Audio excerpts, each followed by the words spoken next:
the president of Iran has been supposedly stated that Israel should be wiped off the face of the earth, and what does that mean?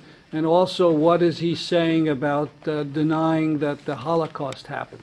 Thank you very much. That's a question, because then opens up my argument against Ahmadinejad. First of all, the translation is not exact. And of course, every translation, in every poetry or any other thing, would be extremely difficult. But in the Persian language, it's just wiping of the page of history. And the page of history is allegory type of thing, philosophically, rather than destroying it. This Ahmadinejad, in my judgment, is a fool. But he's not that fool to argue like that. In other words, he knows that there is a nuclear power on the part of Israel. I mean, he knows that.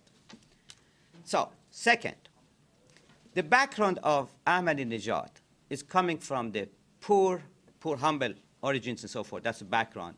And at the same time, Iran-Iraq war. He's a child of Iran-Iraq war in a discursive manner, a lumpen type, you know, a sort of somebody who is not really worldly and so forth. Even though he has gone to the school, and reportedly he has gone probably a doctorate, I don't know. I wouldn't sign off on his dissertation anyway. So, third, Ahmadinejad is not deciding for the Iranian government.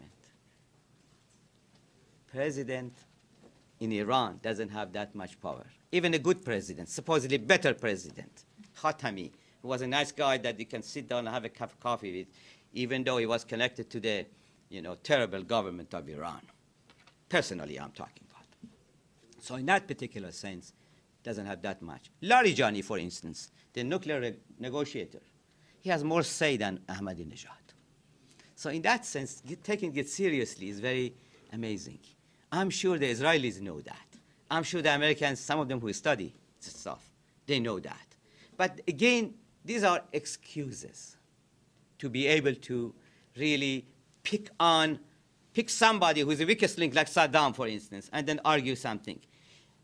Having said that, should not, this is the last thing that I apologize on the part of Ahmadinejad.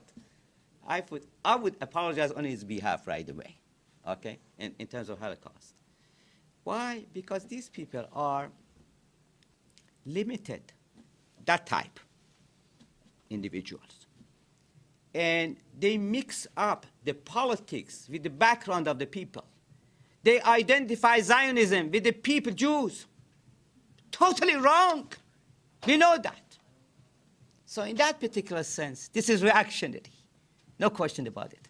And of course, tit for tat for the Israelis. You already talked about, speakers talking about the Israeli situation with Palestinians. They have done their own share, of course, of doing the same things. So they are tit for tat, which is not productive at all.